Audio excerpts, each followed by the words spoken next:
পরবর্তী বিজেপির রাজ্য সভাপতি কে হবে জল্পনা বহুদিন ধরেই তুঙ্গে ছিল, আর ঠিক সেই জল্পনাতেই এবার হয়তো একটু হলেও অবসান হবে জল্পনার। তার কারণ ইতিমধ্যে যে খবরগুলো আমরা জানতে পারছি সূত্র মারফত, আর কিছুক্ষণের মধ্যেই সেটা আপনাদের সামনে ব্রেক করব, কিন্তু এই মুহূর্তে দাঁড়িয়ে জেপি নাড্ডা ঠিক কোন কোন পদক্ষেপ করছেন এবং তার সঙ্গে সঙ্গে বঙ্গ বিজেপি ঠিক কোন স্ট্র্যাটেজিতে কাকে সভাপতি পদে বসাবেন এটাই এখন দেখার। তার কারণ 26শে বিধানসভা নির্বাচনের আগে রাজ্য সভাপতি কে হবে এটা অত্যন্ত গুরুত্বপূর্ণ একটি জায়গা, তার কারণ তার হাতেই মূল ব্যাটন থাকবে বঙ্গ বিজেপির। আর ঠিক এর আগে আমরা দেখেছি সুকান্ত মজুমদারকে থাকতে, এর আগে দেখেছি আমরা দিলীপ ঘোষকে থাকতে, অর্থাৎ দিলীপ ঘোষ এখন কার্যত একটু হলেও থার্ড ম্যান হয়ে গিয়েছে।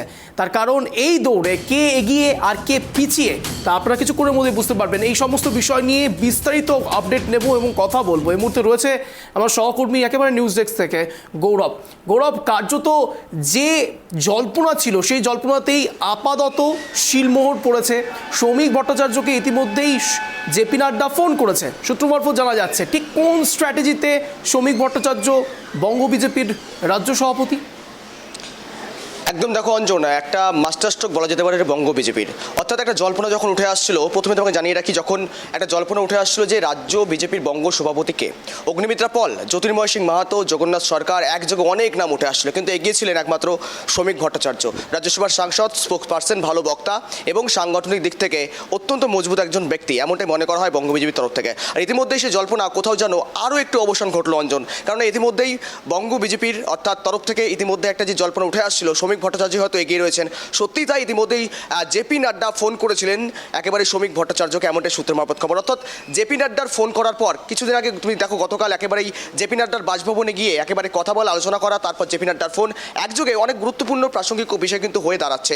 আর জেপি নাড্ডার ফোন করার পর বঙ্গ বিজেপির তরফ থেকে একটা জোর জল্পনা চলছিল রীতিমতো, কে হতে চলেছেন সভাপতি, কে ব্যাটন হাতে নেবে এবং কে হবে ক্যাপ্টেন বঙ্গ বিজেপির।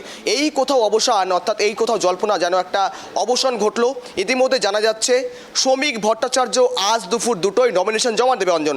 আবারও জানিয়ে রাখি তোমাকে, আজ দুপুর 2টোয় নমিনেশন জমা দিতে পারেন শ্রমিক ভট্টাচার্য, অত্যন্ত গুরুত্বপূর্ণ এমনটাই সূত্র মারফত খবর। অর্থাৎ বঙ্গ বিজেপির সভাপতি পদে মূলত নমিনেশন জমা দেওয়া হবে আজই, এমনটাই সূত্র মারফত খবর।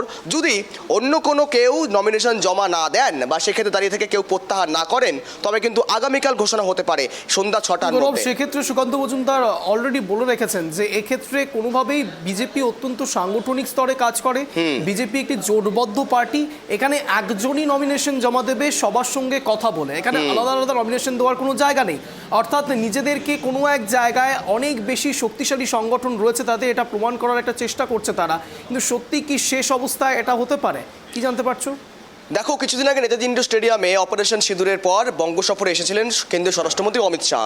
একদিকে ছিলেন শুভেন্দু, একদিকে ছিলেন সুকান্ত মজুমদার। সেখানে সুকান্ত মজুমদারের কথা বলেছিল অঞ্জন, নিশ্চয় মনে রয়েছে তোমার, অর্থাৎ বিজেপি বা দল যদি কলা গাছকেও প্রার্থী করে তা কিন্তু মেনে নিতে হবে বিজেপি কর্মী সমর্থকদের। অর্থাৎ বারংবার দেখা যায় নির্বাচনের পূর্বে, বিধানসভা হোক বা লোকসভা নির্বাচন হোক, তার পূর্বে কিন্তু মূলত এই ক্যান্ডিডেট নির্বাচন তা কিন্তু সঠিকভাবে কোথাও পরিস্থিতিতে আসে না, যার জন্যই কিন্তু মূলত ধরাশয় অবস্থা হতে হয় বঙ্গ বিজেপিকে।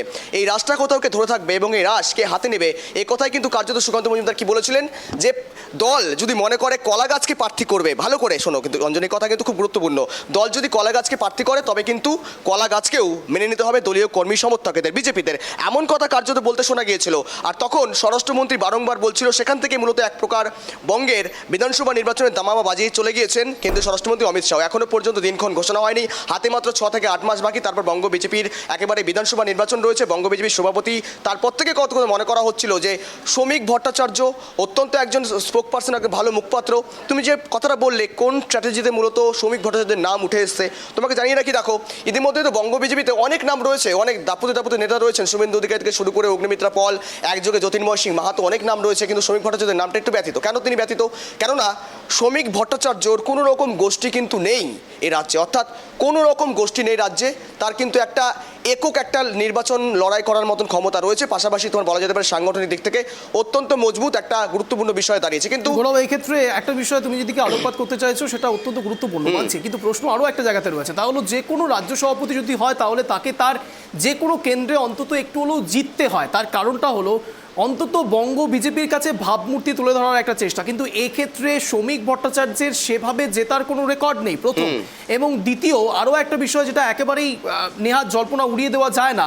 কিছুদিন আগে তুমি যেরকম বললে অপারেশন সিন্দুরের ঠিক পরে পরে যখন প্রতিনিধি দল সবাই মিলে একসঙ্গে অন্য রাষ্ট্রে যাচ্ছে, তখন ঠিক সেই জায়গায় রবিশঙ্কর প্রসাদের টিমের মধ্যেই শ্রমিক ভট্টাচার্য ছিল। আর এক্ষেত্রেও রবিশঙ্কর প্রসাদ এই বিষয়গুলোর দিকে আলোকপাত করেছেন এবং রবিশঙ্কর প্রসাদের একটি যথেষ্ট বড় ভূমিকা রয়েছে। সেটাই কি একটা বড়সড় কারণ শ্রমিক ভট্টাচার্যের রাজ্য সভাপতি পদে নমিনেশন জমা দেওয়ায়? হ্যাঁ, ঠিক যেমনটা বলছো, হয়তো তুমি বলছো হয়তো তিনি ইলেক্টেড নন, অর্থাৎ রাজ্যসভার সাংসদ নমিনেটেড, অর্থাৎ রাজ্যসভার সাংসদ বিজেপি তাকে করেছে, পাশাপাশি তার কোনো অর্থাৎ নির্বাচনী লড়াইয়ের কোনো রকম কিন্তু তার কিন্তু রেকর্ড নেই, বা তিনি নির্বাচনী লড়াই কিন্তু জিতে আসেননি, এমন কিন্তু সঠিক কথা বলেছে। কিন্তু সেখানে দাঁড়িয়ে থেকে কিন্তু বিজেপির কাছে অপশন রয়েছে, অর্থাৎ এক পদ এক নীতিতে যখন বিশ্বাস করে সুকান্ত মজুমদার, যিনি কিন্তু কেন্দ্রীয় প্রতিনিধির দুটো দপ্তর সামলাচ্ছেন, পাশাপাশি বঙ্গ বিজেপির সভাপতি, অর্থাৎ তিনটি পদ রয়েছে সুকান্ত মজুমদারের কাছে।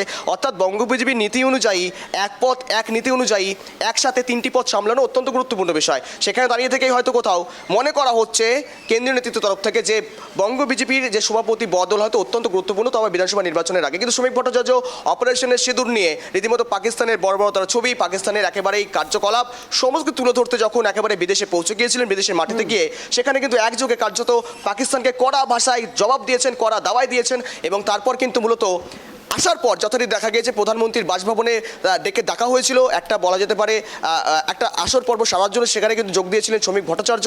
এবং সেখান থেকেই হয়তো কোথাও মনে করা হচ্ছে জেপি নাড্ডা তখন থেকে স্থির করে নিয়েছিলেন যে পরবর্তীতে শ্রমিক ভট্টাচার্যের নামই হয়তো বঙ্গ বিজেপির সভাপতিতে আসতে পারে। কিন্তু দেখো, মূলত তুমি যেমনটা শুরু করেছিলে যে দিলীপ ঘোষ এই প্রসঙ্গে রীতিমতো থার্ড ম্যান হয়ে দাঁড়িয়েছে, অর্থাৎ দিলীপ ঘোষ প্রসঙ্গের নাম কিন্তু জল্পনায় কোনো রকমভাবে নেই। অর্থাৎ পুনরায় দিলীপ ঘোষকে কি মূলত ক্যাপ্টেন বা রাশকে দেওয়া যেতে পারে বিজেপির তরফ থেকে, প্রসঙ্গে কিন্তু একেবারেই নেই, অর্থাৎ এই জল্পনাতেই নেই দিলীপ ঘোষ। কেননা দিলীপ ঘোষ বারংবার যে দাবি করেছিলেন, জগন্নাথ মন্দির যখন উদ্বোধন করা হলো, জগন্নাথ মন্দির উদ্বোধনে মুখ্যমন্ত্রীর সাথে পাশাপাশি বসেছিলেন, তখনই সংবাদ মাধ্যমের মুখোমুখি হয়ে দিলীপ ঘোষ কার্যত বলে দেন যে আমি যে সময় বঙ্গ বিজেপির সভাপতি ছিলাম সে সময় ৭৭খানা এমএলএ দিয়েছি, 18খানা এমপি দিয়েছি, অর্থাৎ 2 থেকে 3খানা নির্বাচন পেয়ে গিয়েছেন বঙ্গ বিজেপি থাকাকালীন। কিন্তু পাশাপাশি দেখো সুকান্ত মজুমদার তিনি হাতে কেবলমাত্র একটি মাত্র পেয়েছেন, তা হচ্ছে লোকসভা নির্বাচন 2024। সেখানেও মূলত 18 থেকে সাংসদ সংখ্যা কমে গিয়ে 18 থেকে কমে গিয়ে একেবারে 12তে এসে নেমেছে সুকান্ত মজুমদারের থাকাকালীন, সুকান্ত মজুমদার দলের রাশ হাতে নিয়ে থাকাকালীন। অর্থাৎ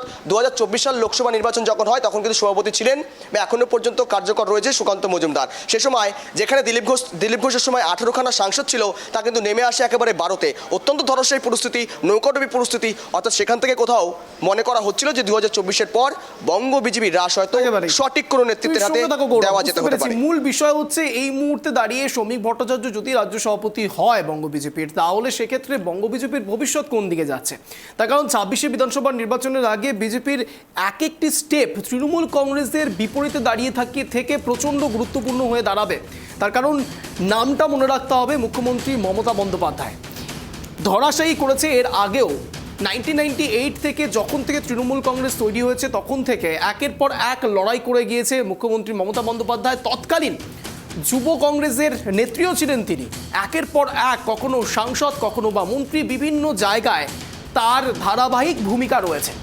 এ প্রশ্নে মুখ্যমন্ত্রী মমতা বন্দ্যোপাধ্যায়ের বিপরীতে দাঁড়ানো যে কোনো ব্যক্তিকে অত্যন্ত শক্তিশালী হওয়াটা দরকারি না। এক্ষেত্রে রাজ্য সভাপতির কথা আমি বলছি না, আমি বলছি মুখ্যমন্ত্রী মমতা বন্দ্যোপাধ্যায়ের বিপরীতে কে দাঁড়াবে সেটাও যদি কোনো কারণে রাজ্য সভাপতির ওপর নির্ভর করে, তাহলে রাজ্য সভাপতি কে হবে, তার শক্তিশালী সে কতটা, সেই বিষয় নিয়েও যথেষ্ট মনে রাখা দরকার আর ভাবা দরকার। এবার দেখার বঙ্গ বিজেপির ভবিষ্যৎ কোন দিকে গড়াচ্ছে, নজর থাকছে।